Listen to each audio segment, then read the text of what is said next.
যদি এই গণভোটে পাস না হয়, তাহলে ন্যূনতম যে সংস্কার সেটাও এই গণ অভ্যুত্থানের পরে বাস্তবায়ন হবে না। তো যদি সত্যিকার অর্থে আমরা এই রাষ্ট্রটা বিল্ডিং করতে হয়, নতুনভাবে রিকনস্ট্রাক্ট করতে হয়, আলোচনা শুরু হয়েছে, আলোচনা জারি থাকবে। আমরা যে স্বপ্ন দেখেছিলাম সেই স্বপ্ন থেকে আমরা পিছপা হব না, কিন্তু আমরা বারবার আর প্রতারণার শিকার হতে চাই না। ৭১-ও আমরা প্রতারণার শিকার হয়েছি, ৯০-তেও প্রতারণার শিকার হয়েছি, ২৪-ও প্রতারণার শিকার হতে যাচ্ছি।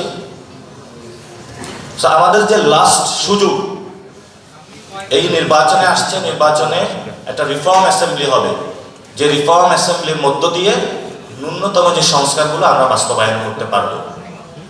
তো এই সংস্কার বা দেশের পুনর্গঠন বা পরিবর্তনের চাবিকাঠি এখন জনগণের হাতে।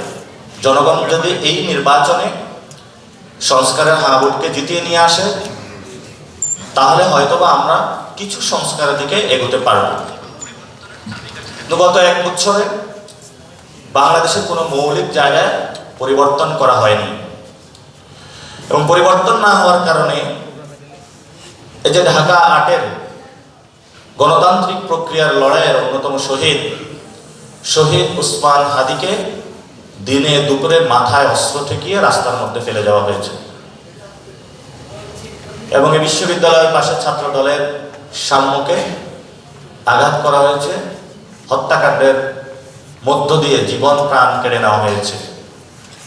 আমরা এমন একটি সোসাইটিতে বসবাস করতেছি, অর্থাৎ ঢাকা বিশ্ববিদ্যালয়ের কোনো মেয়ে ক্লাস শেষ করে সেই ফজিলাতুন্নেসা হল অথবা কুয়েত মৈত্রী হলে নিরাপত্তা নিয়ে যাবে, এই নিশ্চয়তা এই বাংলাদেশে এখন নাই।